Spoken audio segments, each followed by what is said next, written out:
नमस्कार मित्रांनो, मी उदय लाड पुन्हा एकदा स्वागत करतो आपल्या सर्वांचा आवडत्या यूट्यूब चॅनल शेती मित्र वर व्हिडिओ पाहणाऱ्या प्रत्येक शेतकरी मित्राचे आणि कास्तकार बांधवाचे आजच्या व्हिडिओमध्ये मनापासून खूप खूप स्वागत। मित्रांनो, थंबनेल पाहितलं, टायटल वाचलं होईल मित्रांनो, सामान्य सोयाबीन उत्पादक कास्तकार बांधवांसाठी सर्वात महत्त्वाचा व्हिडिओ की आता सोयाबीनची पेरणी करण्यापूर्वी या 4 महत्त्वाच्या गोष्टी 100% लक्षात ठेवा। होईल मित्रांनो, ही सध्याच्या कंडिशनची सर्वात महत्त्वाची अपडेट आहे। हा सध्याच्या कंडिशनचा सर्वात महत्त्वाचा व्हिडिओ आहे की सोयाबीनची पेरणी करण्यापूर्वी या 4 मुख्य गोष्टी 100% लक्षात ठेवा। मग सोयाबीनची पेरणी करण्यापूर्वी लक्षात ठेवल्या जाणाऱ्या या 4 महत्त्वाच्या गोष्टी कोणत्या, आणि जर या 4 गोष्टीचा आपल्याला सोयाबीनची पेरणी करण्यापूर्वी विसर पडला तर 100% लक्षात ठेवा की आपल्याला दुबार पेरणीच्या संकटाचा सामना करावा लागू शकते। यामुळे जर आपल्याला दुबार पेरणीच्या संकटाचा सामना करायचा नसेल आणि या वर्षी सोयाबीनचं विक्रमी उत्पादन घ्यायचं असेल तर सोयाबीनची पेरणी करण्यापूर्वी या 4 महत्त्वाच्या गोष्टी 100% लक्षात ठेवा। मग या 4 महत्त्वाच्या गोष्टी कोणत्या की ज्या 4 महत्त्वाच्या गोष्टी सोयाबीनची पेरणी करण्यापूर्वी आपल्याला लक्षात ठेवायच्या आहेत, याबद्दल अधिक माहिती जाणून घेण्यासाठी आपण सर्वांनी हा व्हिडिओ आता सुरुवातीपासून शेवटपर्यंत पाहावा। हा व्हिडिओ सुरुवातीपासून शेवटपर्यंत पाहत असताना जर आपल्याला मनापासून हा व्हिडिओ आवडला तर जरूर या व्हिडिओला या ठिकाणी एक लाईक करा। जास्तीत जास्त कास्तकार बांधवांपर्यंत हा व्हिडिओ पाठविण्यासाठी या व्हिडिओला या ठिकाणी जरूर शेअर करा। शेअर करण्यासाठी आपण personal WhatsApp number, WhatsApp group, Telegram group, Facebook, Instagram, Snapchat या सोशल मीडियाच्या साधनांचा वापर करून जरूर या व्हिडिओची लिंक या ठिकाणी शेअर करा। राहिला असेल आपलं सबस्क्राइब करायचं तर प्रत्येक मायबाप शेतकरी मित्राला आणि कास्तकार बांधवाला हात जोडून मनापासून कळकळीची विनंती करतो की मायबाप शेतकरी मित्रांनो आणि कास्तकार बांधवांनो, आपल्या सर्वांना मी आपलं मानलंय। आयुष्याच्या शेवटच्या श्वासापर्यंत आपल्या सर्वांना मी आपलंच मानणार। आपण देखील मला आपलं आणि घरातील सदस्य या ठिकाणी मानत असाल तर जरूर चॅनलला सबस्क्राइब करून घ्या। सबस्क्राइब करण्यासाठी या व्हिडिओच्या डाव्या साईडला खालच्या बाजूस येऊन दिसणाऱ्या लाल रंगाच्या सबस्क्राइबच्या किंवा मराठीतील सदस्य व्हाच्या ऑप्शनला टच करा। त्यानंतर रंग बदलून बाजूला एक घंटी येईल, या घंटीला टच करून ऑल या नोटिफिकेशनला ऑन करा। यामुळे येणारा प्रत्येक व्हिडिओ हा आपणास या ठिकाणी मिळत राहतो। तर बघा मित्रांनो, सामान्य सोयाबीन उत्पादक कास्तकार बांधवांसाठी सर्वात महत्त्वाचा व्हिडिओ की सोयाबीनचं विक्रमी उत्पादन घ्यायचं असेल तर सोयाबीनची पेरणी करण्यापूर्वी या 4 महत्त्वाच्या गोष्टी 100% लक्षात ठेवा। जर या 4 गोष्टी तुम्ही लक्षात ठेवल्या तर या वर्षी दुबार पेरणीचं संकट तुमच्यापर्यंत येणार नाही व एकरी 20 क्विंटल सोयाबीनचं उत्पादन तुम्हाला मिळवण्यापासून कुणीही वंचित करू शकणार नाही। पण या 4 गोष्टीचा विसर जर पडला तर आपलं नुकसान होऊ शकते। म्हणून मायबाप कास्तकार बांधवांनो, शेतकरी मित्रांनो, या 4 महत्त्वाच्या गोष्टी या ठिकाणी जाणून घ्या। या 4 गोष्टी लक्षात ठेवा, या 4 गोष्टीचा विसर पडू देऊ नका, नाहीतर मित्रांनो तुमचं नुकसान होईल। आणि जेव्हा तुमचं नुकसान होईल ते नुकसान माझं असेल, तुम्हाला येणारी अडचण म्हणजे माझं अपयश। म्हणून मायबाप कास्तकार बांधवांनो, व्हिडिओ शेवटपर्यंत पहा आणि या 4 महत्त्वाच्या गोष्टी कोणत्या ते या ठिकाणी लक्षात घ्या। तर पहिली गोष्ट मित्रांनो, बघा मित्रांनो, काय झाले, परवा दिवशी कुठं पाऊस पडलाय, कुठं काल पडलाय, कुठं आज पाऊस पडत आहे. मग अशा परिस्थितीमध्ये पहिला पाऊस मोठा पडला म्हणून आपल्याला लोभ वाढतो. आपल्याला वाटते की या पावसामध्ये मी या ठिकाणी पेरणी करून घ्यावी का. आपल्याला वाटते माझा शेजारी माझ्या पुढे जाईल, माझ्या शेजाऱ्याचं त्या ठिकाणी उत्पादन भरघोस होईल. मग अशा भीतीपोटी म्हणून तो करतोय म्हणून आपण करतो आणि निसर्गाला फाटा देतो. मित्रांनो, अशा परिस्थितीमध्ये होतंय काय की पहिला पाऊस पडला तर वरून पडणारा पाऊस आणि त्या ठिकाणी खाली असणारी तापलेली माझी धरित्री माय या ठिकाणी वाफा बाहेर निघतात. आहो, तापलेल्या तव्यावरती 4 थेंब पाण्याचे टाकून तर बघा, तुम्हाला लक्षात येईल की वाफ कधी बनली लक्षात सुद्धा येणार नाही. मग अशा परिस्थितीमध्ये मला सांगा, वरून पडणारा पाऊस, खाली तापलेली भूमाता, तर अशा परिस्थितीमध्ये निघणाऱ्या वाफेमध्ये जर सोयाबीनचं बीज जमिनीच्या आतमध्ये टाकलं तर भाजून निघणार का नाही? 100% भाजून निघणार. आणि म्हणून हे बीज खराब होणार, हे बीज नासणार. आणि हे बीज जर नासलं, नष्ट झालं, खराब झालं तर नुकसान हे आपलं होणार. 30 किलो बीज आपण पेरलं, त्यातून 15 किलो नष्ट झालं तर उरलं काय?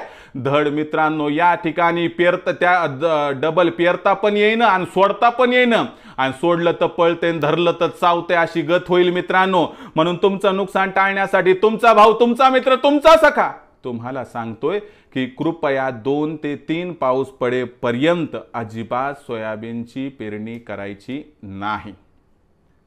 दुसरा महत्वाचा मुद्दा, आता सोयाबीनची पेरणी करत असताना कधी पेरणी करावी हा प्रश्न आहे ना, याचं उत्तर सांगतो. जमिनीमध्ये रीतसर ओल झाली, वातावरणात गारवा आला आणि ही ओल जर 75 सेंटीमीटर अथवा त्याही पेक्षा खाली गेली तर कुणाला विचारायची गरज नाही, तुम्ही डायरेक्टली सोयाबीनची पेरणी करू शकतात. पण आपण थोडं थोडं त्या ठिकाणी खोदतो, थोडं बघतो, अर्धा फूट ओल असली की काम संपलं म्हणतो आणि इथंच फसगत होती. म्हणून सांगतो मित्रांनो की 2.5-3 फुटापर्यंत ओल असली तर ही ओल काय होते, आता उद्या पाऊस पडला नाही 3 फुटाची ओल 2.5 फूट होते. पुन्हा पाऊस नाही 1 दिवस पडला 2.5-2 फूट होते.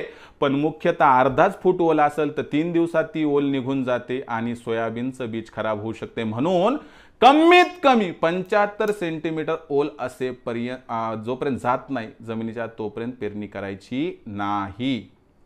तिसरा महत्वाचा मुद्दा, सोयाबीनची पेरणी आपण करत आहोत. तर ही सोयाबीनची पेरणी करत असताना पाऊस पडला, पहिला पाऊस पडला, दुसरा पाऊस पडला. तुम्हाला माहिती आहे का की निसर्गाचं काय मत आहे की बाबा पहिला पाऊस पडला, दुसरा पाऊस पडला तर धानापेक्षा तण हे फार लवकर उगवतंय. या तणाला उगवू द्या. उगवल्यानंतर काय करा मित्रांनो, पावसाळी पाळी घाला. जर तुम्ही पावसाळी 1 अथवा 2 पाळ्या घातल्या तर एक तर हे तण गायब होईल. दुसरी गोष्ट, हे तण हिरवळीचं खत म्हणून आपल्या पिकास उपयुक्त होईल. म्हणजे जिथं तुम्हाला उपद्रव होणार होता तिथं उपयोग होईल का नाही, जे तुमच्या अडचणीचं होतं ते तुमच्या फायद्याचं होणार का नाही. म्हणून मित्रांनो, जर बैल असतील तर पावसाळी पाळी घाला, ट्रॅक्टर असेल तर पावसाळी पाळी घाला. पण पहिला दुसरा पाऊस पडू द्या, पाऊस तणाला वर येऊ द्या आणि त्या ठिकाणी पाळी घाला. यामुळे तण गायब झालं तर तण आणि धान याच्यामध्ये स्पर्धा होणार नाही. मला सांगा, एक असं घोडा मैदान आहे की जिथे एकच घोडा धावतोय, पहिला नंबर कोणाचा येईल? त्याच घोड्याचा ना. मग मला सांगा, जर आपल्या धानाला तणाकडून अडचणच निर्माण होणार नाही तर आपलं धान हे कधी अडचणीत येऊ शकेल का? त्याची स्पर्धा आहे का? अजिबात नाही. म्हणून टाकलेला खत, दिलेले न्यूट्रिएंट सगळे त्याला मिळतील. म्हणून मित्रांनो, पहिला दुसरा पाऊस पडू द्या, तण येऊ द्या आणि पावसाळी पाळी घालून या तणाचं धनात रूपांतर करा, म्हणजे खतात रूपांतर करा. ही महत्त्वाची गोष्ट. शेवटचा मुद्दा, चौथा मुद्दा जो आहे की आता पाऊस पडला तर पाऊस पडल्यावर घाई गडबडीत तुम्ही घरचं बीज घेतलं, पेरणी केली, जमतंय का हो? बीज उठलं नाही उठलं तर किती आपल्याला अडचण आहे. मग एक काम करा, पहिली गोष्ट ठरवा किंवा घरचं बी वापरायचं का कंपनीचं. माझं काय मत आहे तुम्हाला सांगतो. मी मागच्या 2-3 दिवसाखालच्या व्हिडिओ सांगितले बा, घरचं वापरलं तर काय, कंपनीचं वापरलं तर काय. बघा, कंपनीचं बीज आणत असाल तर एक काम करा, 2 दिवसानं पेरणी म्हणता आधीच आणून ठेवा. ब्रँडेड कंपनीचं बियाणं आणा, A1 क्वालिटीचं आणा, डबल टॅगचं आणा. कोणतं आणायचं हे तुम्ही तुमच्या जमिनीच्या पोतानुसार ठरवा. मी कोणावर बळजबरी करणार नाही. परंतु ज्यांना आता घरचंच बी पेरायचं त्यांच्यासाठी सल्ला देतो की आपल्याकडे जे बीज आहे ते काय करा, 100 बिया घ्या. कुंड्यात टाका आणि जर रिझल्ट 75 ते 80% वर आलं, म्हणजे 100 पैकी जर समजा 80 रोपं उगवली तर घरचं बी वापरा, अन्यथा घरचं बी अजिबात वापरायचं नाही. मला सांगा मित्रांनो, जर आपल्याच्यानं बीज पेरणी करताना बीजच खराब लागलं किंवा ते बीज योग्य पद्धतीनं उठलं नाही तर समोर कितीही कष्ट करून फायदा आहेत का? अजिबात नाही. आपला मुलगा आहे लहान, त्याच्यावरती आपण संस्कार करतो, सगळं करतो. जर तो मुलगा व्यवस्थित नाही निघाला तर कमावलेल्या प्रॉपर्टीला काही किंमत आहे का मित्रांनो? अजिबात नाही. म्हणून तुम्हाला काय सांगतोय मित्रांनो या ठिकाणी की सोयाबीन महत्त्वाचे, पेरणी महत्त्वाची. जोपर्यंत ही यशस्वी होणार नाही तोपर्यंत पुढच्या मेहनतीला अजिबात किंमत असणार नाही. आणि ओल ही आपल्याला पुरेपूर खाली जाऊ द्यायची आणि त्यानंतर पेरणी करायची. आणि सोयाबीनचं बियाणं जास्त जमिनीत खोलवर पडू द्यायचं नाही, कारण खूप खोल गेलं तर त्याची क्षमताच नसते की ते जमिनीच्या बाहेर 4 बोट खूप झालं इथपर्यंत खोल गेलं तरी.